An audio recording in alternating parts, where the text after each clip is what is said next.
اعوذ باللہ من الشیطان الرجیم پناہ مانگتا ہوں میں اللہ کی شیطان مردود سے۔ بسم اللہ الرحمن الرحیم۔ شروع اللہ کا نام لے کر جو بڑا مہربان نہایت رحم والا ہے۔ اللہ لا الہ الا هو الحی القیوم لا تأخذه سنة ولا نوم له ما في السماوات وما في الأرض من ذا الذي يشفع عنده إلا بإذنه يعلم ما بين أيديهم وما خلفهم ولا يحيطون بشيء من علمه إلا بما شاء وسع كرسيه السماوات والأرض ولا يؤوده حفظهما وهو العلي العظيم۔ اور اس کی چاشنی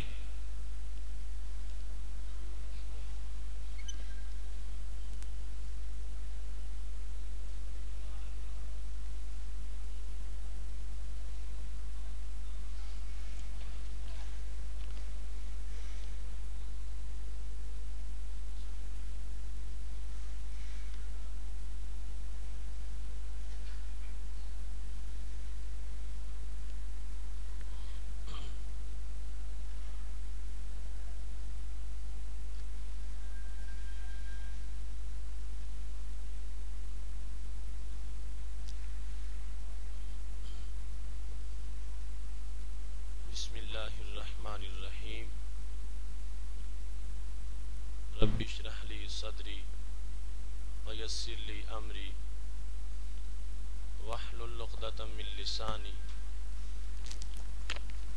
يفقهوا قولي۔ الحمد لله العظيم والصلاة والسلام على من اختص بالخلق العظيم وعلى آله وأصحابه الذين قاموا بتأييد الدين القويم، أما بعد فأعوذ بالله من الشيطان الرجيم، بسم الله الرحمن الرحيم، والذين آمنوا أشد حبا لله، صدق الله العظيم وصدق رسوله النبي الكريم الأمين، إن الله وملائكته يصلون على النبي يا أيها الذين آمنوا صلوا عليه وسلموا تسليما، الصلاة والسلام عليك يا سيدي يا رسول الله وعلى آلك وأصحابك يا حبيب الله، مولاي صل وسلم دائما أبدا على حبيبك خير الخلق كلهم۔ اللہ تبارک و تعالی جل جلالہ وعم نوالہ واتم برہانہ وعظم شانہ کی حمد و ثنا، اور حضور سرور کائنات مفخر موجودات زینت بزم کائنات قائد المرسلین خاتم النبیین احمد مجتبی جناب محمد مصطفیٰ صلی اللہ علیہ وآلہ واصحابہ وبارک وسلم کے دربار گہر بار میں ہدیہ درود السلام عرض کرنے کے بعد وارثان منبر و محراب ارباب فکر و دانش، اصحاب محبت و مودت، حاملین عقیدہ اہل سنت، نہایت ہی محتشم اور معزز حضرات و خواتین، رب ذوالجلال کے فضل اور توفیق سے ماہ رمضان المبارک کی پر نور صبح میں ہم سب کو آج ادارہ صراط مستقیم کے زیر اہتمام فہم دین کورس کے دوسرے اہم موضوع میں شرکت کی سعادت حاصل ہو رہی ہے۔ ہماری گفتگو کا آج موضوع ہے محبت الہی اور اس کی چاشنی۔ میری دعا ہے خالق کائنات جل جلالہ ہمیں اپنی محبت زیادہ سے زیادہ عطا فرمائے اور اس کی حلاوت اور اس کی لذت کو ہمیں ہمیشہ محسوس کرنے کی توفیق عطا فرمائے۔ میں نے قرآن مجید برہان رشید کی سورہ بقرہ کی یہ ایک آیت کا حصہ آپ کے سامنے تلاوت کیا ہے۔ خالق کائنات جل جلالہ کا فرمان ہے وَمِنَ النَّاسِ مَن يَتَّخِذُ مِن دُونِ اللَّهِ أَندَادًا يُحِبُّونَهُمْ كَحُبِّ اللَّهِ وَالَّذِينَ آمَنُوا أَشَدُّ حُبًّا لِلَّهِ۔ قرآن مجید برہان رشید کی سورہ بقرہ کی آیت نمبر 165 میں خالق کائنات جل جلالہ کا یہ ارشاد ہے کہ کچھ لوگ اللہ کے سوا اور معبود بنا لیتے ہیں کہ انہیں اللہ کی طرح محبوب رکھتے ہیں، اور ایمان والوں کو اللہ کے برابر کسی کی محبت نہیں۔ ایمان والے اللہ کے ساتھ بڑی شدید قسم کی محبت کرتے ہیں۔ خالق کائنات جل جلالہ نے قرآن مجید برہان رشید کے ایک دوسرے مقام پر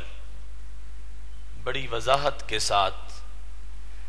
اس محبت کے مضمون کو بیان کیا ہے۔ سورہ توبہ کی آیت نمبر 24 کے اندر خالق کائنات ارشاد فرماتا ہے قل، اے میرے نبی صلی اللہ علیہ وسلم آپ فرما دیں ان کان آباؤکم و ابناؤکم، اگر تمہارے باپ اور تمہارے بیٹے، و اخوانکم اور تمہارے بھائی، و ازواجکم اور تمہاری عورتیں، و عشیرتکم اور تمہارا کنبہ اور خاندان، و اموال اقترفتموہا اور تمہاری کمائی کے مال، و تجارت تخشون کسادہا اور وہ سودا جس کے نقصان کا تمہیں ڈر ہے، و مساکن ترضونہا اور تمہارے پسند کے مکان، احب الیکم من اللہ و رسولی و جہاد فی سبیلی، یہ ساری چیزیں اللہ اور اس کے رسول اور اس کی راہ میں لڑنے سے زیادہ پیاری ہوں، فتربصوا حتی یأتی اللہ بامری، تو پھر تم دیکھو یہاں تک کہ اللہ اپنا حکم لائے، واللہ لا یہدی القوم الفاسقین، اور خالق کائنات جل جلالہ فاسق قوم کو ہدایت نہیں دیتا۔ اس مقام پر خالق کائنات جل جلالہ نے تفصیل کے ساتھ یہ بیان کر دیا کہ انسان کی جتنی بھی رشتہ داریاں ہیں یا اس کی محبت کے جتنے بھی زاویے ہیں، ان سب کو سمیٹ کر اس کے مقابلے میں اللہ تعالیٰ کی محبت کا جھنڈا بلند ہونا چاہیے. ایک طرف اس کی محبت اپنے باپ کے ساتھ ہے، اپنے بیٹے کے ساتھ ہے، اپنی زوجہ کے ساتھ ہے، اپنے کمائے ہوئے مال کے ساتھ ہے، اپنی تجارت کے ساتھ ہے، اپنی کوٹھی اور بنگلے کے ساتھ ہے، اور دوسری طرف محبت اللہ تعالیٰ اور اللہ تعالیٰ کے رسول صلی اللہ علیہ وسلم کے ساتھ اور جہاد کے ساتھ ہے. جب یہ محبتیں آپس میں متعارض ہو جائیں اور مقابل آ جائیں تو مومن وہ ہوگا کہ جو ان ساری چیزوں کے مقابلے میں اللہ تعالیٰ اور رسول اکرم صلی اللہ علیہ وسلم کی محبت کے جھنڈے کو بلند کرے گا اور ان دو ذوات کی محبت کو باقی تمام محبتوں پہ غالب کر دے گا. تو اس آیت کریمہ میں جہاں خالق کائنات جل جلالہ نے اپنی محبت کی تفصیل کا ذکر کیا، وہاں ساتھ ہی رسول اکرم صلی اللہ علیہ وسلم کی محبت کا بھی بیان کیا، تاکہ کسی کو یہ غلط فہمی نہ رہے کہ کہیں اللہ تعالیٰ کی محبت اور رسول اکرم صلی اللہ علیہ وسلم کی محبت میں کوئی فرق ہے، کہ خالق کائنات جل جلالہ جیسے دوسری محبتیں ہم سے ان کو چھڑوانا چاہتا ہے، ایسے ہی کہیں محبت رسول صلی اللہ علیہ وسلم بھی تو نہیں. تو خالق کائنات جل جلالہ نے رسول اکرم صلی اللہ علیہ وسلم کی محبت کو اپنی محبت کے ساتھ ذکر کر کے اس بات کو واضح کیا کہ اللہ باقی ہر چیز کی محبت تو چھڑانا چاہتا ہے، وہ محبت جو اللہ کی محبت کے مقابلے میں آ جائے، لیکن یہ رسول اکرم صلی اللہ علیہ وسلم کی محبت اللہ کی محبت کی اپوزیشن نہیں ہے، یہ اللہ ہی کی محبت ہے. اس واسطے اپنی محبت کے ساتھ ہی اسی محبت کا بھی حکم فرمایا ہے. یہی وجہ ہے کہ بخاری شریف میں جس وقت اس بات کا ذکر کیا گیا کہ رسول اکرم صلی اللہ علیہ وسلم وضو فرما رہے تھے اور صحابہ کرام علیہم رضوان نبی اکرم صلی اللہ علیہ وسلم کا مستعمل پانی استعمال کر رہے تھے، چوم رہے تھے، ماتھوں پہ لگا رہے تھے، تو ان سے جب پوچھا گیا ما یحملکم علی ھذا، رسول اکرم صلی اللہ علیہ وسلم نے پوچھا میرے صحابہ ایسا کیوں کرتے ہو؟ میں وضو کرتا ہوں اور تم میرے وضو کے پانی کے لیے تڑپتے رہتے ہو، جھگڑا کر کے حاصل کرتے ہو، اس کو تبرک سمجھتے ہو، اس کی وجہ کیا ہے؟ تو اس مقام پر صحابہ کرام علیہم رضوان کا جواب یہ تھا حب اللہ و رسولی،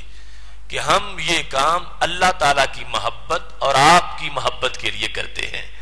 تو وہاں پر وضو تو رسول اکرم صلی اللہ علیہ وسلم نے کیا تھا اور خالق کائنات جل جلالہ تو اعضاء سے ہی پاک ہے،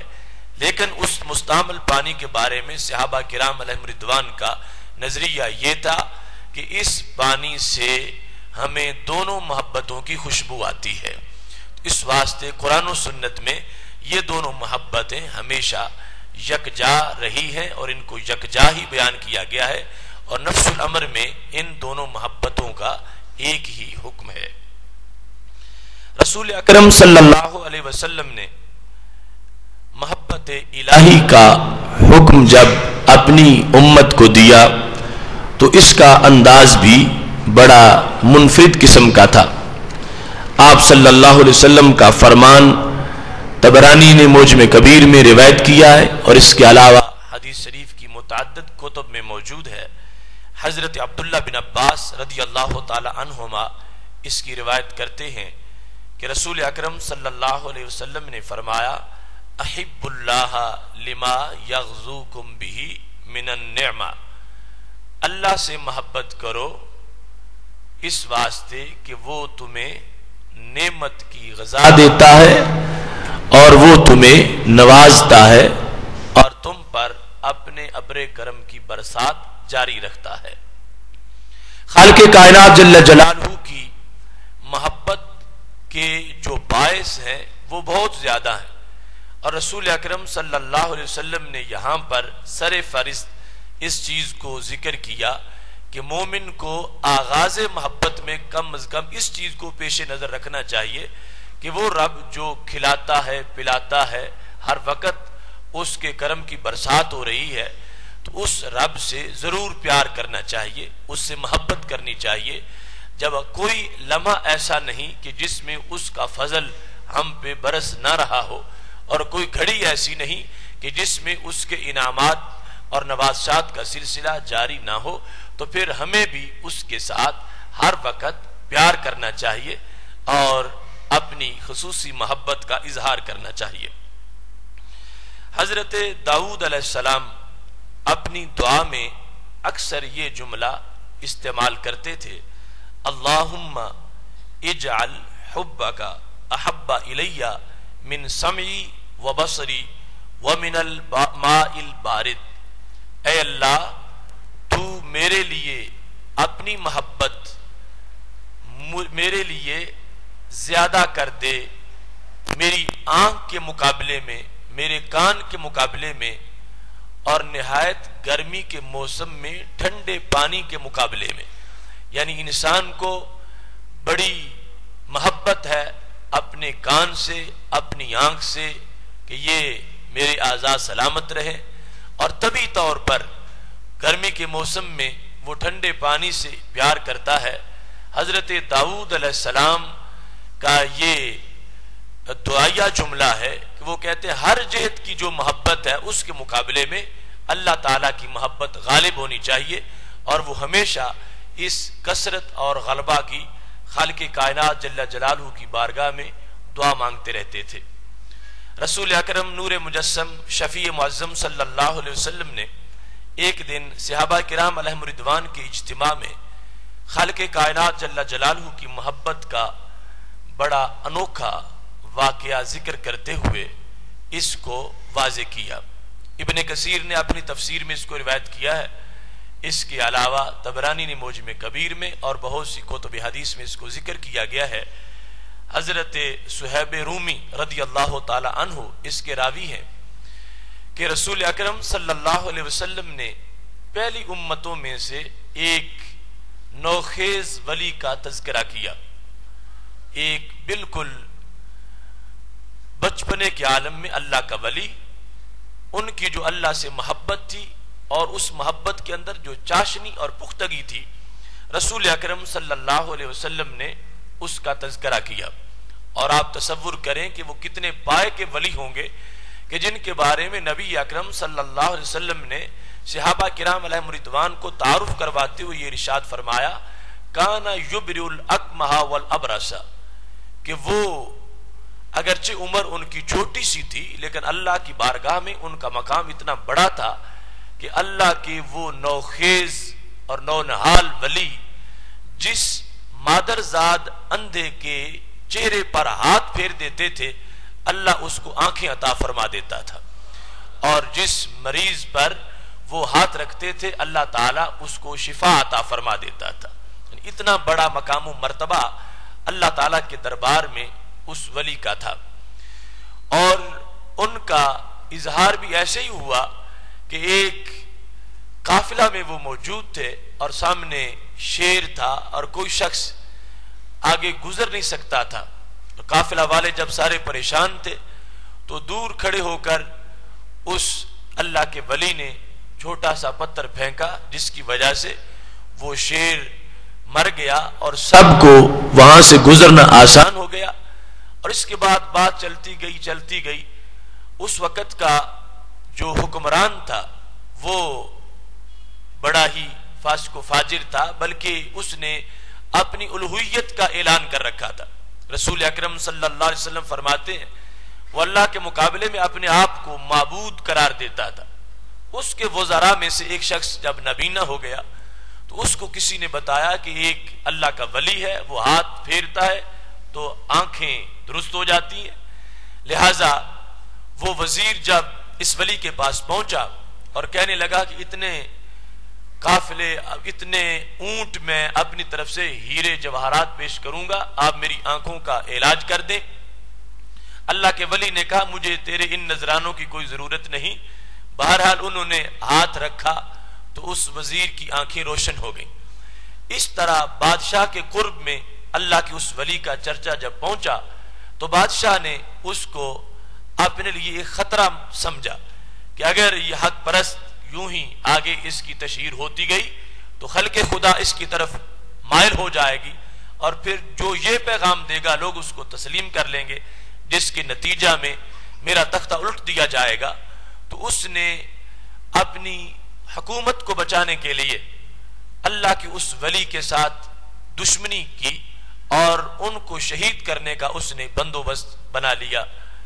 رسول اکرم صلی اللہ علیہ وسلم ارشاد فرماتے ہیں کہ جب اس بچے کو گرفتار کیا گیا تو بادشاہ نے اس سے یہ سوال کیا، اَلَکَ رَبٌ غیری، کیا میرے سوا تیرا کوئی اور رب ہے؟ یہ بڑا عجیب سوال تھا، یعنی اس بادشاہ کو اپنے رب ہونے پر اتنا گمنڈ تھا کہ پوچھنے لگا کیا میرے سوا تیرا کوئی اور رب ہے؟ تو وہ ولی کہنے لگے نعم ربی و ربک اللہ، ہاں صرف میرا ہی نہیں تیرا رب بھی وہ ہے جس کو اللہ کہا جاتا ہے، میرا رب بھی اللہ ہے اور تیرا رب بھی اللہ ہے، میں اس کا کلمہ پڑھتا ہوں اور اس کی محبت میں جیتا ہوں، اور اس کی محبت نے مجھے یہ انعام دیا ہے کہ میں نے اپنی زندگی کے کچھ لمحات اس کے قرب میں گزارے ہیں اور اس کی عبادت میں مصروف رہا ہوں۔ اب یہ شان اللہ نے میرے ہاتھوں کو عطا کر دی ہے کہ میں ہاتھ پھیرتا ہوں بیماریاں دور ہو جاتی ہیں، اور یہاں تک کہ اندھوں کی آنکھیں اللہ کی دی ہوئی توفیق سے میرے ہاتھ کی برکت سے روشن ہو جاتی ہیں۔ جس وقت اس بادشاہ نے دیکھا کہ یہ بالکل اس پر کوئی گھبراہٹ طاری نہیں ہوئی اور یہ میرے سامنے بھی اپنے رب کی بات کر رہا ہے، تو اس نے یہ منصوبہ بنایا کہ کسی طرح اس شخص کو راستے سے ہٹایا جائے۔ تو اس نے ایک خصوصی ٹیم ترتیب دی اور کہا کہ اس بچے کو پہاڑ پر لے جاؤ، جب تم چوٹی کے اوپر پہنچ جاؤ تو وہاں جا کر اس کو نیچے گرا دو، تاکہ نیچے آنے تک اس کی ہڈیاں بھی سلامت نہ رہیں، اور یہ جو میری سلطنت کے اندر معاذ اللہ ایک فتنہ پیدا کرنا چاہتا ہے میں اپنی حکومت کو اس سے بچا سکوں۔ رسول اکرم نور مجسم شفیع معظم صلی اللہ علیہ وسلم ارشاد فرماتے ہیں جب اس بچے کو لے کر حکومت کے سپاہی پہاڑ پہ چڑھ گئے، جب چوٹی پر جا کر اس کو گرانے لگے تو فوراً اللہ کے ولی نے اپنا رابطہ اپنے رب کے دربار سے بحال کیا، اور ان کی زبان پر یہ لفظ آ گئے اللہم اکفنیہم بما شئت، اے اللہ یہ اپنی تدبیر کر رہے ہیں اور مجھے ہلاک کرنے کے لیے، اور میرا سب کچھ تو ہے، تو میں اگر تو راضی ہے اس پر کہ مجھے یہاں سے گرا دیا جائے تو ٹھیک ہے، ورنہ جو تو تیری مشیت ہے تو میرے لیے کافی ہو جا، یہ اپنا کام کر رہے ہیں تو اپنی قدرت کا اظہار کر دے۔ جس وقت اس بچے نے یہ دعا کی تو پہاڑ پر لرزہ طاری ہو گیا، اس انداز میں کہ وہ بچہ تو سلامت رہا اور جتنے اس کو گرانے کے لیے پہاڑ پہ چڑھے تھے سارے نیچے گرے اور ان کے پرخچے اڑ گئے اور سارے کے سارے موت کے منہ میں پہنچ گئے۔ وہ بچہ مسکراتا ہوا پہاڑ سے نیچے اتر آیا اور اس نے شہر کا رخ کیا۔ بادشاہ کو انتظار تھا کہ ابھی وہ میری ٹیم واپس آتی ہے اور میرے سپاہی آ کے بتاتے ہیں کہ وہ کیسے گرا، کیسے اس کی ہڈیاں ٹوٹی اور کیسے اس کی جان نکلی، لیکن اس نے دیکھا تو حیران رہ گیا کہ وہ بچہ صحیح سلامت واپس پہنچ گیا ہے۔ اس نے پوچھا تو اس اللہ کے ولی نے جواب دیا کہ جو میرے ساتھ گئے تھے وہ سارے تو ہلاک ہو گئے اور مجھے میرے رب نے محفوظ رکھا ہے۔ بادشاہ کے لیے پھر یہ بات بڑی خطرناک تھی کہ میں نے اپنے فوجیوں کو کہا تھا کہ اس کو مار دو، یہ بچ گیا اور وہ مر گئے ہیں، اب اس سے مزید اس کا پلڑا بھاری ہو گیا ہے۔ اس نے ایک نئی ٹیم تشکیل دی اور کہنے لگا اب اس کو ایک کشتی پہ سوار کر لو اور سمندر کے درمیان میں پہنچ کر اس کو کشتی سے دھکا دے دو تاکہ یہ ڈوب جائے اور تم واپس آ جاؤ۔ جب اس کو لے کر اس بادشاہ کے سپاہی سمندر کے وسط میں پہنچ گئے، رسول اکرم صلی اللہ علیہ وسلم ارشاد فرماتے ہیں سپاہیوں نے اس ولی کو پکڑ لیا اور اس کو کشتی سے نیچے گرانا چاہتے تھے، تو اس نے پھر وہی لفظ بولے اور اپنے رب کو پکارا، اللہ کو یاد کیا، اللہم اکفنیہم بما شئت، اے اللہ جو تیری مشیت ہے اس کے لحاظ سے تو ان کے مقابلے میں میرے لیے کافی ہو جا، میں تجھے پکار رہا ہوں، اے اللہ یہ تیری محبت کی وجہ سے میرے دشمن بن گئے ہیں اور مجھے یہاں گرانے کے لیے آ گئے ہیں۔ جس وقت اللہ کے اس ولی نے پھر یہ دعا کی تو وہ کشتی اس انداز میں ہچکولے کھانے لگی کہ اللہ کا ولی کشتی میں محفوظ رہا، اور جتنے لوگ اس کو گرانے کے لیے گئے تھے سارے کے سارے دریا میں غرق ہو گئے، ڈوب گئے، اور وہ سلامتی کے ساتھ پھر ساحل پہ واپس پہنچ گئے۔ جب اللہ کا وہ عظیم ولی سلامتی کے ساتھ پھر انہوں نے شہر کا رخ کیا تو اب بادشاہ کو پھر بڑی تشویش ہوئی کہ یہ کیسا انسان ہے کہ جو میری تدبیر اور حملوں کے باوجود یہ مار ہی نہیں رہا۔ اسے یہ خبر نہیں تھی کہ اس کا رب کتنی قدرتوں والا ہے، اور اس کا اللہ اس کی کیسی حفاظت کر رہا ہے، اور اس کا اللہ کتنا وہ قادر مطلق ہے، اور اس کے حکم کے سامنے کسی کا کوئی بس چلتا ہی نہیں۔ اس بادشاہ کو تعجب تھا اور ابھی مزید سوچ رہا تھا کہ میں اس بندے کو کیسے راستے سے ہٹاؤں، یہ اس طرح ہی اگر آگے بڑھتا رہا تو اس کے جو الفاظ کی تاثیر ہے وہ میری رعایا پر اثر کر جائے گی اور لوگ اس کے خدا کو ماننا شروع کر دیں گے۔ وہ ایسا سوچ رہا تھا کہ اللہ کے اس ولی نے بادشاہ سے کہا کہ تم مجھے کبھی بھی مار نہیں سکتے یہاں تک کہ وہ طریقہ اپنا لو جو میں تجھے بتاتا ہوں۔ تو بادشاہ بڑا خوش ہوا کہ یہ خود ہی مجھے اپنے مرنے کا طریقہ بتا رہا ہے۔ تو اللہ کے اس ولی نے کہا کہ ساری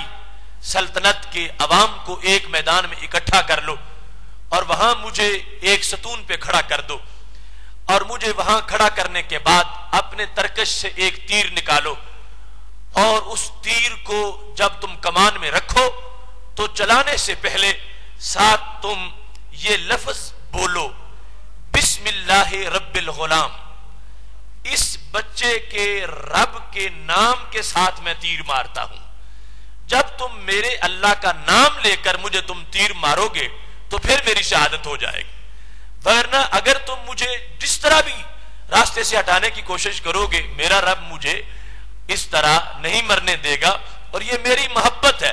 کہ اگر میرے رب کے نام پر مجھے تیر لگے گا تو اس سے جتنی مجھے لذت ملے گی اس کا تم اندازہ نہیں کر سکتے، اور اس میں میرا مقصد بھی جس طرح پورا ہو سکے گا اس کا بھی تمہیں اندازہ نہیں کہ میں اپنی جان پیش کر کے اپنے پیغام کو کس انداز میں آگے پہنچاؤں گا۔ لہذا مختصر الفاظ میں وہ اللہ کے ولی یہ کہنے لگے کہ تم ترکش سے تیر نکالو اور تیر میرے رب کے نام پر مجھے مارو، اور تیر مارتے وقت اپنی زبان سے یہ لفظ بولو، بسم اللہ رب الغلام۔ اس بچے کا جو رب ہے میں اس اللہ کے نام کے ساتھ یہ تیر مارتا ہوں۔ بادشاہ نے کہا یہ تو ہم فوراً کرتے ہیں۔ سلطنت میں اعلان ہو گیا کہ سارے ایک گراؤنڈ میں اکٹھے ہو جائیں۔ دور دور تک حد نظر تک وہ جم غفیر تھا۔ ایک سٹیج پر اس نوخیز ولی کو کھڑا کر دیا گیا۔ بادشاہ نے اپنے ترکش سے تیر نکالا اور تیر اس نے اللہ کا نام لے کر چلایا۔ بسم اللہ جب اس نے کہا، اگرچہ اللہ کے اس ولی کی طرف موت کا حملہ ہو رہا تھا لیکن ان کو بڑی لذت آ رہی تھی کہ جو اپنے زمانے میں خود اپنے الہ ہونے کے دعوے کر رہا تھا، اگرچہ میں تو دنیا سے جا رہا ہوں مگر اسی کی زبان سے اپنے رب کا نام نکلوا رہا ہوں۔ وہ میرے رب کے نام کو مان رہا ہے اور میرے رب کا نام لے کر مجھے تیر مار رہا ہے، لہٰذا وہ ولی لذت محسوس کر رہے ہیں کہ اس میں کوئی حرج نہیں، جان تو نکلے گی لیکن اس انداز میں نکلے گی کہ جو میرے رب کا باغی بنا ہوا تھا اور زبان پر لفظ اللہ لانے نہیں چاہتا تھا، میں اپنی جان دے دوں گا مگر اس کی زبان سے اپنے رب کا مقدس نام جب میں نکلتا سنوں گا تو اس سے میرے لیے موت کی تلخی بھی مٹھاس میں تبدیل ہو جائے گی۔ اس بھرے مجمع کے اندر جس وقت بادشاہ نے تیر نکالا اور بسم اللہ پڑھ کے اس کو مارا تو وہ اس بچے کے اس کان پٹی پہ آ کے جب لگا، یہاں پر جس وقت وہ تیر لگا تو انہوں نے اپنا ہاتھ اٹھا کے یہاں رکھا اور اس کے ساتھ ہی جام شہادت نوش کر لیا۔ جس وقت مجمع عام نے دیکھا کہ یہ بچہ اس بادشاہ سے مرتا ہی نہیں تھا، اس نے پہاڑ پر بھی چڑھایا تھا پھر بھی یہ بچ گیا، اور اس نے سمندر میں گرانے کی کوشش کی تھی پھر بھی بچ گیا، اور اب اس کو جب مارا گیا ہے تو سارے مجمع میں یہ آواز دی گئی ہے بسم اللہ الغلام. تو جب یہ آواز گونجی ادھر اس بچے کی شہادت ہو رہی تھی اور ادھر پورا مجمع یہ نعرہ لگا رہا تھا آمنا برب الغلام, ہم اس بچے کے رب پر ایمان لے آئے ہیں. اس کے نفس گرم میں تاثیر ہے ایسی, ہو جاتی ہے خاک چمنستان شرر آمیز. اللہ کے ولی کے دل کے اندر جو سودا ہے اور جو حرارت ہے وہ اثر کر کے ہی رہتی ہے. انہوں نے کہاں ایک ایک کو پکڑ کر اللہ کا پیغام دینا تھا اور اللہ کی محبت کا پیغام بانٹنا تھا اور لوگوں کو اللہ کی توحید کی طرف قائل کرنا تھا. کہاں بادشاہ نے سب کو ایک ہی جگہ اکٹھا کر دیا. اب اگرچہ ان کا تو خون بہ رہا تھا مگر سب نے جب یہ دیکھا کہ یہ بادشاہ جو ہمیں کہتا تھا کہ مجھے سجدہ کرو اور اپنے رب ہونے کے دعوے کرتا تھا, آج اس بچے کے رب کا نام لے رہا ہے, تو پھر سچا تو وہی رب ہے جو اس بچے کا رب ہے جس کے اندر اتنے کمالات ہیں. تو سب نے بیک آواز کہا آمنا برب الغلام. تو یہ پورے مجمع کے لیے اس اللہ کے ایک ولی نے اپنی محبت کو پیش کرتے ہوئے اور اللہ کی محبت کی چاشنی کو بانٹتے ہوئے اس انداز میں اپنی جان پیش کی. ان کی روح نکل رہی تھی اور تمام لوگوں کے دلوں کے اندر اللہ کی محبت کا پیغام داخل ہوتا جا رہا تھا. آگے اس کی بڑی تفصیلات ہیں, میں اس وقت اس بات کو یہاں ہی ختم کرتا ہوں اور اپنے موضوع کو آگے چلاتا ہوں. حضرت فاروق اعظم رضی اللہ تعالیٰ عنہ کے زمانے میں اس بچے کی قبر کی کھدائی ایسے ہی اتفاقی طور پر ہو گئی. ابن کثیر نے بھی اس کو لکھا ہے اور متعدد کتب حدیث میں یہ بات موجود ہے کہ اسبعہ علی صدغہ کما وضعہ حین قتل. اب تک صدیاں گزر گئی تھیں, یعنی رسول اکرم صلی اللہ علیہ وسلم نے تو اپنی ظاہری حیات کے اندر صحابہ کے سامنے یہ بات بیان کی اور بات تھی صدیوں پہلے ایک امت کے ایک ولی کی. حضرت فاروق اعظم رضی اللہ تعالی عنہ کے عہد ذری میں جب ان کا جسد اثر ظاہر ہوا تو صحابہ کہتے ہیں ابھی تک ان کا ہاتھ یہیں کان پر موجود تھا, بدن سلامت تھا اور بالکل چہرے پر تازگی تھی, اور اللہ کے نام پر جس نے اپنی جان دی تھی اللہ نے اس کے بدن کو بھی محفوظ رکھا تھا. اور اس حدیث شریف کو امام ترمذی نے حسن قرار دیا ہے. اس انداز کے اندر اللہ کی محبت یہ سرایت کر جاتی ہے کہ جب تک کوئی بندہ زندہ ہے پھر بھی اس محبت کی تاثیر ہوتی ہے, وہ جاتا ہے تو اس انداز میں کہ پھر بھی اس کی محبت, اللہ کی محبت جو ہے اس کی تاثیر دوسرے لوگوں تک پہنچ رہی ہوتی ہے. اور یہ رب تعالیٰ کی محبت کا کمال ہے کہ جہاں یہ جلوہ گر ہو جاتی ہے پھر وہ خاکی بدن بھی محفوظ ہو جاتا ہے اور اللہ تبارک و تعالیٰ کی محبت اسے اپنے حصار میں لے لیتی ہے. خالق کائنات جل جلالہ کی محبت کے تقاضے اور اس کی علامات, اس سلسلہ میں ہمارے سامنے امت کے اولیاء کرام کی بہت سی تشریحات موجود ہیں. ایک دن حضرت رابعہ عدویہ رضی اللہ تعالی عنہ جو بہت بڑی ولیہ ہیں اسلامی تاریخ کی, ان کے پاس حضرت سفیان ثوری رحمہ اللہ تعالی آئے تو حضرت رابعہ عدویہ نے ان سے پوچھا ما تعدون السخاء فیکم, کہ اے حضرت سفیان یہ تو بتاؤ کہ تمہارے نزدیک سخاوت کسے کہتے ہیں, سخا کا مطلب کیا ہے؟ تو حضرت سفیان ثوری نے کہا کہ سخا کی دو مختلف تعریفیں ہیں. ایک تعریف ہے ابنائے دنیا کے نزدیک اور ایک ہے ابنائے آخرت کے نزدیک. سخاوت کی ایک تعریف ہے دنیا والوں کے لحاظ سے اور ایک تعریف ہے آخرت والوں کے لحاظ سے. تو حضرت رابعہ نے کہا دونوں تعریفات بتا دو, دنیا والے سخاوت کس کو کہتے ہیں اور عقبہ والے سخاوت کس کو کہتے ہیں. تو حضرت سفیان ثوری رحمہ اللہ تعالی نے کہا کہ دنیا والے سخاوت اس کو کہتے ہیں فالذی یجود بمالی, کہ جو شخص اپنا مال صدقہ کرے, اپنا مال بے درے خرچ کر دے, لہو لعب میں نہیں, اللہ کی مخلوق کی بہتری کے لیے, اس کو سخاوت کہا جاتا ہے. جو اپنا مال دے دنیا والے اس کو سخاوت کہتے ہیں. اور آخرت والے سخاوت کس کو کہتے ہیں؟ الذی یجود بنفسی, کہ جو مال نہیں اپنی جان بھی اللہ کے لیے دے دے. یجود بنفسی، صرف مال ہی نہ دے، اپنی صلاحیت رگڑ رگڑ کر اللہ کے لیے ختم کر دے، اللہ کے لیے اپنے بدن کو پیش کرے اور اپنے آپ کو اللہ تعالیٰ کے لیے صدقہ کر دے، اپنی سخاوت کر دے، اپنے مال ہی کی نہیں اپنے بدن کی سخاوت کر دے. یہ سخاوت کی تعریف ہے آخرت والوں کے نزدیک. دونوں تعریفات ہی بڑی اہم تھیں، مگر حضرت رابعہ رضی اللہ تعالی عنہا کہنے لگیں یا سفیان اخطاتا، اے سفیان آپ نے تعریف صحیح نہیں کی، سخاوت کی جو تعریف تم نے مجھے بتائی یہ تعریف صحیح نہیں. تو حضرت سفیان کہنے لگے کہ پھر تم ہی تعریف کرو، سخاوت کس کو کہتے ہیں؟ تو فرمانے لگیں سخاوت یہ ہے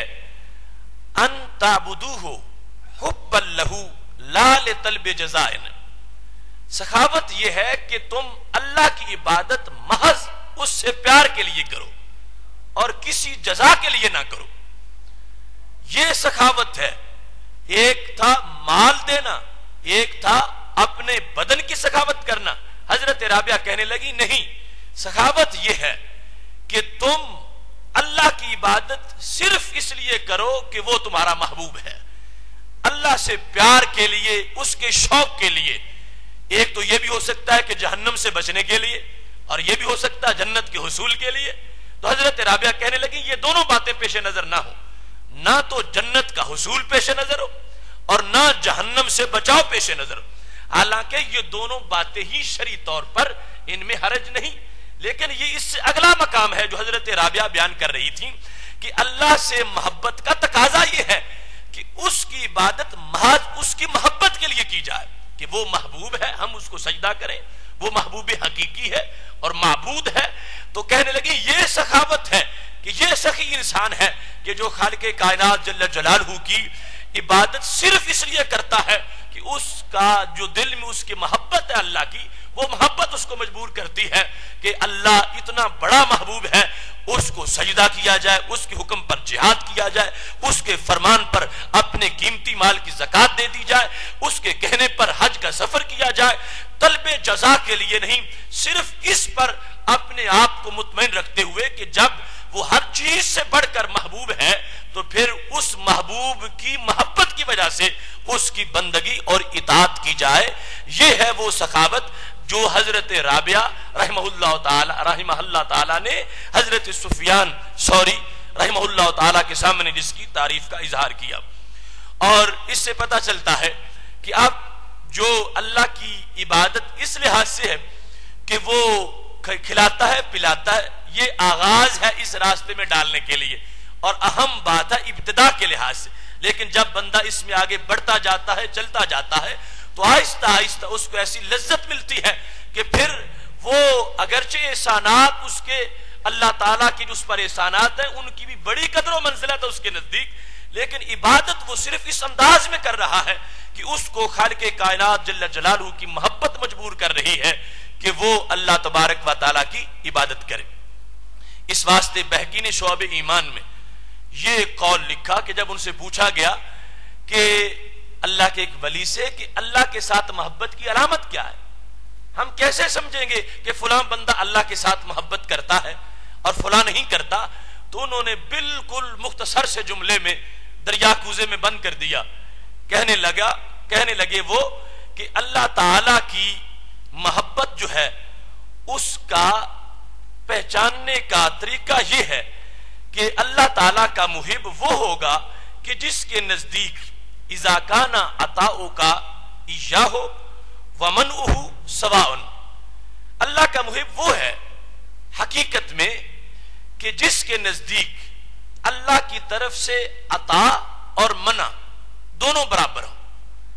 اگر اللہ کی طرف سے نوازشات ہوں پھر بھی اور اللہ کی طرف سے محرومی ہو پھر بھی،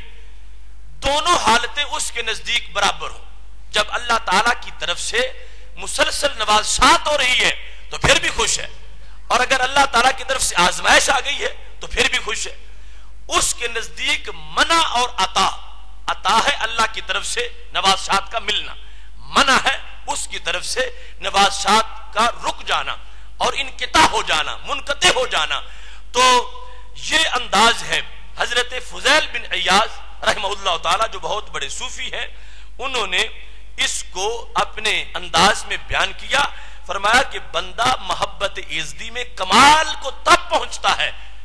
آغاز تو پہلے بھی ہے کہ جب اللہ کی طرف سے انعام کی بارش ہو تو خوش ہو، اور جب ادھر سے محرومی کا سامنا ہو تو پھر اگرچہ طبیعت مرجھا بھی جائے. یہ ابھی ابتدائی مراحل ہیں، لیکن جو اللہ کی محبت میں عروج تک پہنچ جائے اس کا حال یہ ہوتا ہے کہ اس کے نزدیک دونوں حالتیں برابر ہو جاتی ہیں. اگر اللہ نواز رہا ہے پھر بھی اس سے یہ پیار کرتا ہے، اور اگر اس کی طرف سے منع ہو جائے اور اس کی طرف سے اس کو محرومی کا سامنا ہو پھر بھی شکایت نہیں کرتا، زبان پر تو کیا دل میں خیال تک بھی نہیں کرتا، اور اپنی طبیعت کے لحاظ سے دونوں وقت میں ایسے مسکراتا ہے اور پھول کی طرح کھلا ہوا ہوتا ہے کہ خالق کائنات جل جلالہ اس بندے کو اتنا پسند کرتا ہے کہ اس کی محبت میرے لیے محض میری ذات کی وجہ سے ہے، یہ میری نعمتوں کی وجہ سے بھی اس طرف متوجہ نہیں، صرف میری ذات کی وجہ سے ہے. اگر میں دیتا ہوں پھر بھی مجھ سے پیار کرتا ہے، اور اگر میں روک لیتا ہوں پھر بھی مجھ سے پیار کرتا ہے. یہ ہے محبت ایزدی کا وہ عروج کا نقطہ جو حضرت فضیل بن عیاض رحمہ اللہ تعالی نے جس کو بیان کیا ہے. اور یہی فضیل بن عیاض کہنے لگے کہ مجھے ایک حکیم یعنی اللہ کے ایک ولی کا یہ پیغام بڑا اچھا لگا جب وہ کہنے لگے استحجی من ربی اعبد رجاء للجنت فقط، کہ اللہ کے ایک ولی کہنے لگے کہ مجھے اللہ سے حیا آتی ہے کہ اگر میں صرف جنت کی طلب میں اس کی بندگی کروں، صرف میرے مقصود میرا جنت کا حصول ہو اور میں اس کی بندگی کرتا رہوں، مجھے ایسی بندگی کرنے میں حیا آتی ہے. اگرچہ جنت بھی مطلوب ہے، ربنا آتنا فی الدنیا حسنہ وفی الآخرۃ حسنہ، جنت کا سوال کوئی معیوب نہیں ہے، لیکن اس کے ساتھ جنت کو مقصود سمجھنا اللہ کے مقابلے میں اس کی حیثیت کیا ہے؟ جنت کیا ہے اللہ تعالیٰ کی ذات کے مقابلے میں کہ اس جنت ہی کو مقصود بنا لیا جائے اور اللہ تعالیٰ کی ذات جو ہے اس کی طرف توجہ ہی نہ ہو. تو بندگی کے اندر وہ کہنے لگے مجھے حیا آتی ہے کہ اگر میں صرف جنت کے حصول کے لیے سجدے کرتا رہوں اور میری چاہت کا مرکز میرے رب کی ذات نہ ہو تو میں ایسی بندگی میں حیا محسوس کرتا ہوں. میں تو وہ بندگی کرتا ہوں کہ جس بندگی میں سر فہرست میری توجہ خالق کی طرف ہوتی ہے، اور ضمناً جنت کا خیال آ جائے تو آ جائے، ورنہ میں اپنی تمام توجہ اپنے رب کی طرف رکھتا ہوں. اور عبادت کرتے وقت، سجدہ کرتے وقت، جہاد کرتے وقت، دن رات اس کا ذکر کرتے وقت یہ میں خیال ہی نہیں کرتا کہ مجھے اس کے سلے میں جنت ملے گی، میں یہ خیال کرتا ہوں کہ مجھے اس کے سلے میں میرا رب اپنا قرب عطا فرمائے گا. اور کہنے لگے کہ اگر میں ایسا کروں گا تو فرمانے لگے تو پھر مجھ میں اور ایک مزدور میں فرق کیا رہا؟ ایک شخص جو مزدوری دنیا کی کر رہا ہے تو اس میں اس کو مزدوری کے پیش نظر یہ ہے کہ میں یہ کام کروں مجھے اتنے پیسے مل جائیں، تو فرمانے لگے پھر میں تو اس اجیر کی طرح ہو جاؤں گا، لیکن میرے نزدیک محبت ایزدی کا یہ مرتبہ ہے کہ میں اس کو ہمیشہ سر فہرست رکھتا ہوں اور اس محبت کی وجہ سے ہر وقت مسرور رہتا ہوں، اور محبت مجھے مجبور کرتی ہے میں اللہ تعالیٰ کے دربار میں سر جھکاتا ہوں. تو یہ وہ چاشنی ہے جو خالق کائنات جل جلالہ اپنے بندوں کو اپنی محبت کی شکل میں عطا فرماتا ہے. حضرت بایزید بستامی رحمہ اللہ تعالی سے پوچھا گیا کہ علامت کیا ہے من یحب اللہ، اس بندے کی جو اللہ سے پیار کرے، اور علامت اس کی کیا ہے من یحبہ اللہ، کہ اللہ جس سے پیار کرے. چونکہ یہ تو لازمی بات ہے کہ جو اللہ سے پیار کرے گا اللہ اس سے ضرور پیار کرے گا. فاذکرونی اذکرکم، وہ کہتا تم میرا ذکر کرو میں تمہارا چرچا کر دوں گا. اور یہاں تک فرما دیا قل ان کنتم تحبون اللہ فاتبعونی یحببکم اللہ، اے میرے نبی صلی اللہ علیہ وسلم ان لوگوں سے فرما دو جو مجھ سے پیار کرنا چاہتے ہیں، ان کو کہو اگر تم مجھ سے پیار کرنا چاہتے ہو تو پھر میرے خالق سے تم پیار کرنا چاہتے ہو میرے پیچھے پیچھے آؤ، میری سنت کو اپنا لو. نتیجہ کیا نکلے گا؟ یحببکم اللہ، پھر اللہ تم سے پیار کرے گا، اللہ تم کو اپنا محبوب بنا لے گا. تو یہ لازمی بات ہے کہ جو شخص محبت ایزدی سے سرشار ہو جاتا ہے یقیناً اللہ بھی اس سے محبت فرماتا ہے، اس کو اس کے درجے کی محبوبیت دے دیتا ہے. اور یہ طے شدہ بات ہے کہ سر فہرست محبوبیت پوری مخلوقات میں سے، خواہ وہ فرشتے ہوں، انبیاء کرام علیہم السلام ہوں، صدیق ہوں، شہداء ہوں، ان سب میں سے جو سر فہرست محبوبیت کا مرتبہ ہے اللہ کے دربار میں، وہ ہمارے آقا حضرت محمد مصطفیٰ صلی اللہ علیہ وسلم کا ہے، جن کو خالق کائنات جل جلالہ نے اپنا حبیب قرار دیا ہے. لیکن باقی ذوات کو بھی ان کے مرتبے کے مطابق اس سے نیچے نیچے مقام محبوبیت وہ عطا فرماتا ہے. یہاں تک فرما دیا کہ جو میرے نبی علیہ السلام کے نقش قدم پہ چلے گا وہ صرف میرا محب ہی نہیں ہوگا، یحببکم اللہ، اس کو اللہ محبوب بنا لے گا. تو اس سے پتا چلا کہ محبت اس طرف سے بھی ضرور ملتی ہے، اللہ بھی بندے سے محبت کرتا ہے. تو ان دونوں علامات کے بارے میں پوچھا گیا حضرت بایزید بسطامی رحمۃ اللہ علیہ سے کہ آپ یہ بیان کریں کیسے پتا چلے گا کہ فلاں بندہ اللہ سے محبت کرتا ہے اور فلاں بندے سے اللہ محبت کرتا ہے. یہ خدا رسیدہ لوگ تھے جنہوں نے زندگیاں اسی دشت کے اندر محبت کا فلسفہ سمجھتے اور سمجھاتے، جنہوں نے اپنی زندگیاں بسر کر دی تھیں، اور جن کی دل کا ہر محلہ اور ہر گلی اور ہر مکان اللہ کے ذکر سے آباد رہتا تھا. ان کے الفاظ میں بھی بڑی تاثیر ہے. آج جب ہم ان کا ایک ایک لفظ پڑھتے ہیں یا سنتے ہیں تو دل کو تازگی ملتی ہے کہ واقعی وہ ذات کتنی عظمت والی ذات ہے کہ جو اپنی محبت ایک بے قرار سینے کے اندر جب اس کا ایک قطرہ منتقل کر دیتا ہے تو اس کو سمندر کی شکل عطا فرما دیتا ہے، اور روح کو ایسا چین وہ محبت عطا کر دیتی ہے کہ دنیا کے کسی نظارے کے اندر اور دنیا کی کسی مصروفیت کے اندر اور دنیا کے کسی حسن کے اندر وہ لذت نہیں ہے جو خالق کائنات جل جلالہ نے اپنی محبت کے اندر جو لذت عطا فرما رکھی ہے. حضرت بایزید بسطامی سے جب پوچھا گیا تو فرمانے لگے من یحب اللہ فہو مشغول بعبادتہ ساجدا وراکعا، کہ جو اللہ سے محبت کرے اس کی علامت یہ ہوتی ہے کہ وہ اللہ کی عبادت میں مصروف رہتا ہے، کبھی رکوع کرتا ہے کبھی سجدہ کرتا ہے. یہ بندے میں اللہ کی محبت کی علامت ہے. اور یہ ہمارا مضمون بیان کرنے کا مطلب بھی یہ ہے کہ محض ہم کوئی کاروائی پوری نہیں کرنا چاہتے، ہم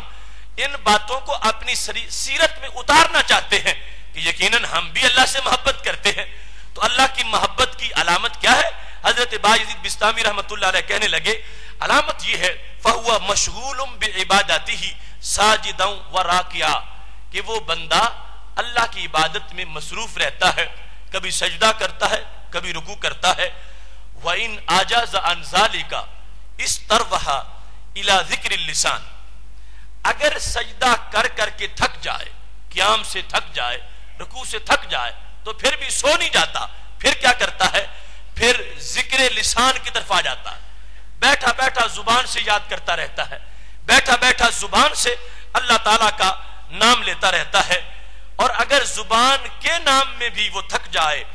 عاجز آ جائے، تو پھر اس کے بعد استروح الی ذکر القلب والتفکر، پھر وہ دل کے ذکر کی طرف آ جاتا ہے. پہلے یہ تھا کہ ظاہری اعضاء سے ذکر کر رہا تھا، سجدہ کر رہا ہے، رکوع کر رہا ہے، قیام کر رہا ہے.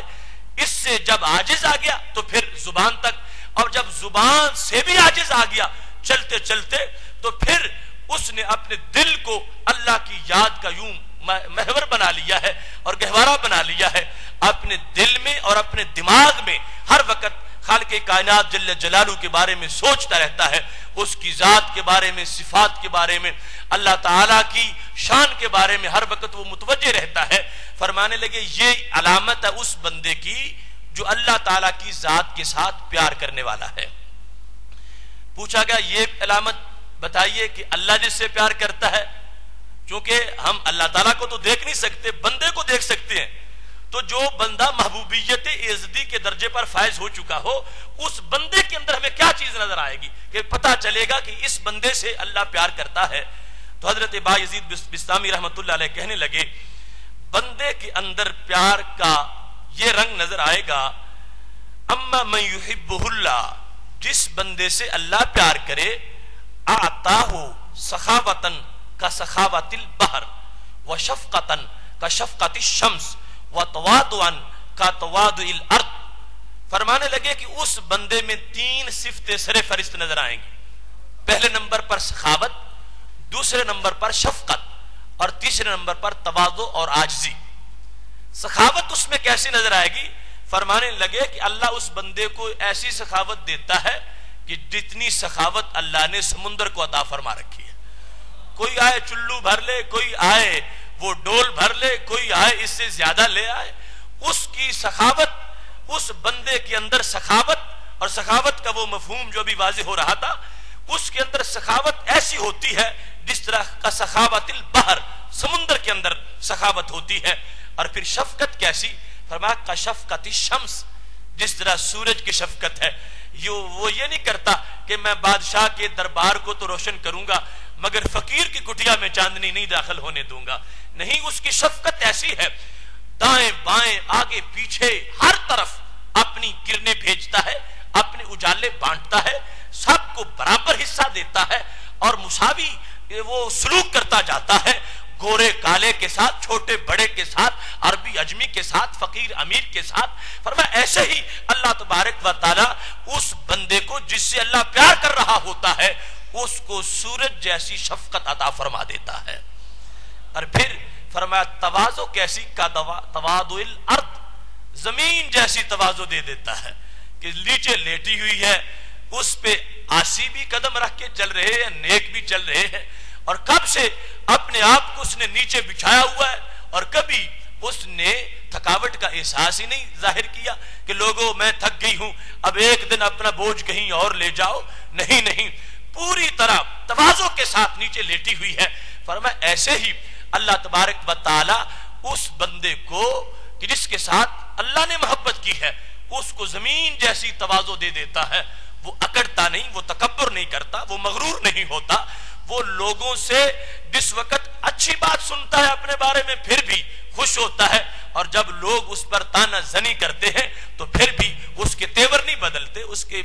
ماتھے پر شکن نہیں پڑتے. وہ زمین جیسی تواضع کا اظہار کرتا رہتا ہے. جو بھی اس سے سلوک کیا جائے اس پر وہ اپنی اس تواضع کو برقرار رکھتا ہے. یہ علامات حضرت باجدید بسطامی رحمت اللہ علیہ نے اس شخصیت کی بیان کر دی کہ جس کے ساتھ اللہ تبارک و تعالی پیار کرتا ہے.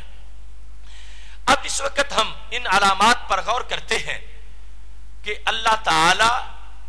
کی محبت کے تقاضے اور علامات،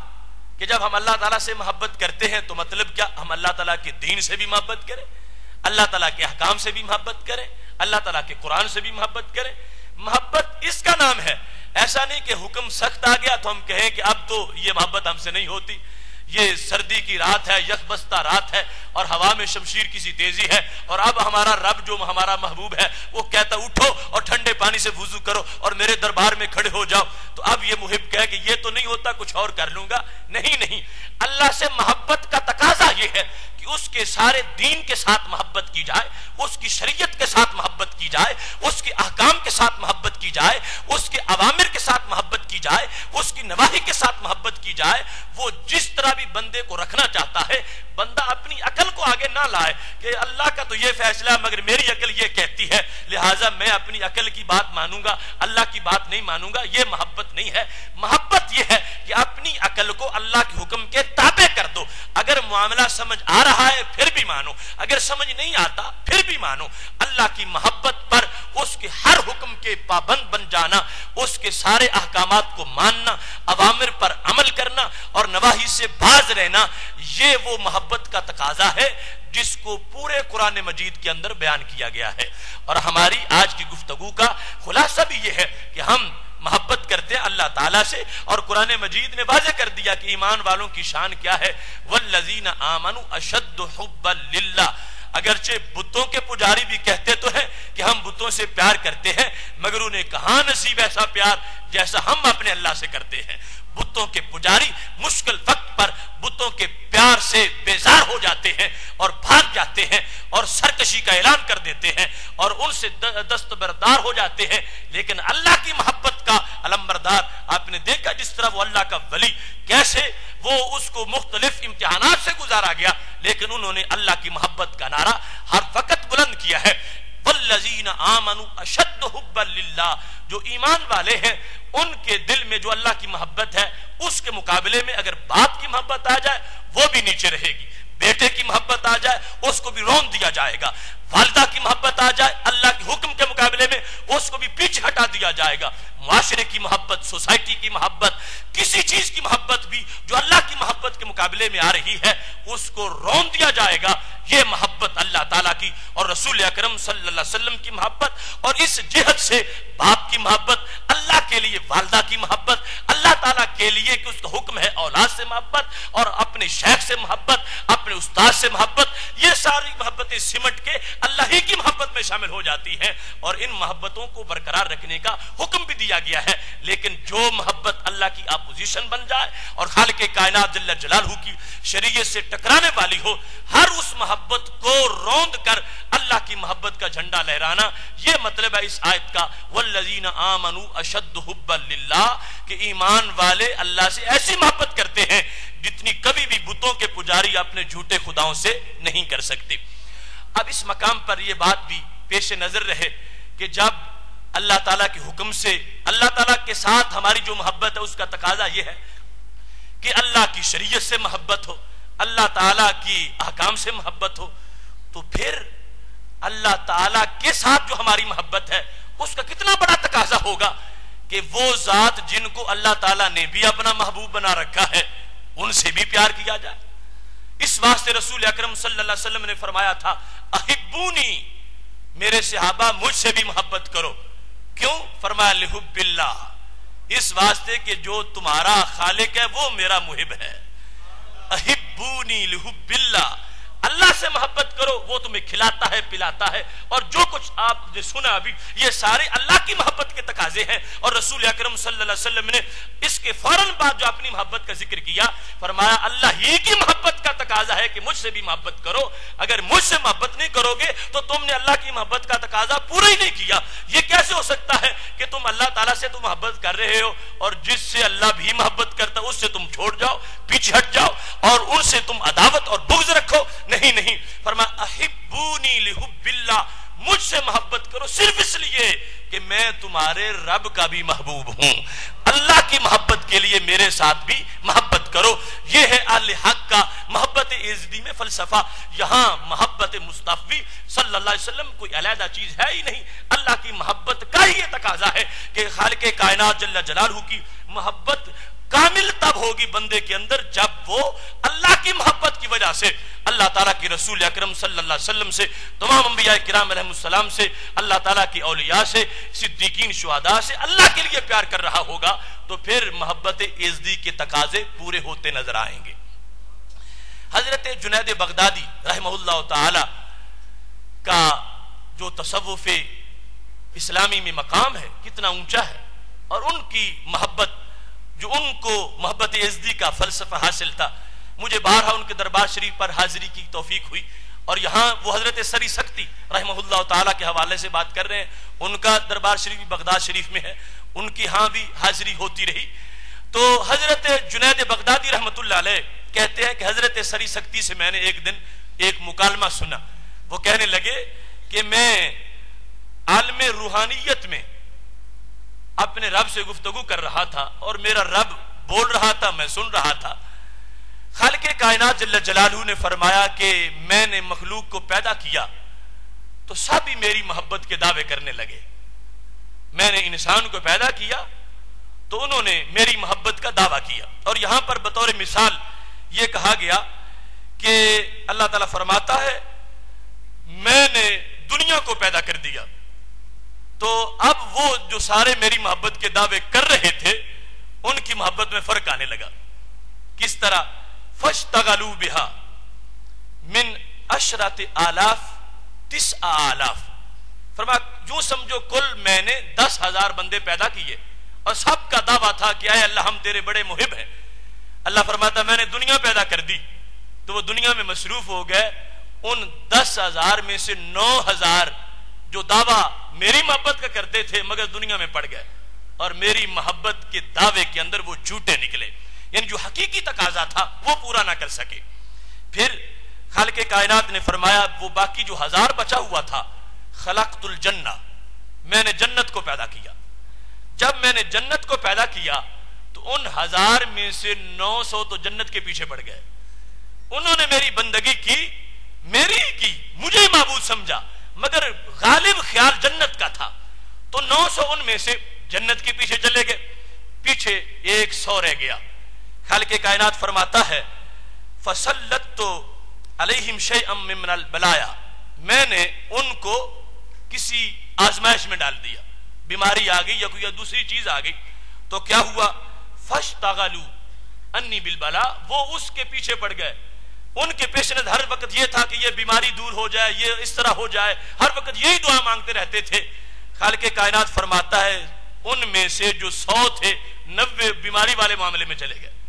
10 پیچھے رہ گئے. تو میں نے پوچھا ان سے میرے بندو،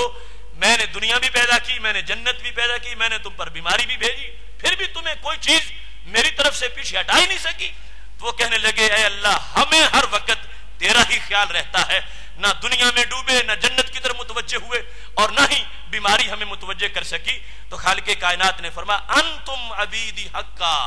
تم ہو میرے سچے بندے، تم نے حق ادا کر دیا ہے. تو یہ اللہ کی محبت کا تقاضا ہے. اگرچہ ہماری بساط مختصر سی ہے اور ہمارے اندر صلاحیت چھوٹی سی ہے، اور یہ بات اللہ کے ان بندوں کی ہے کہ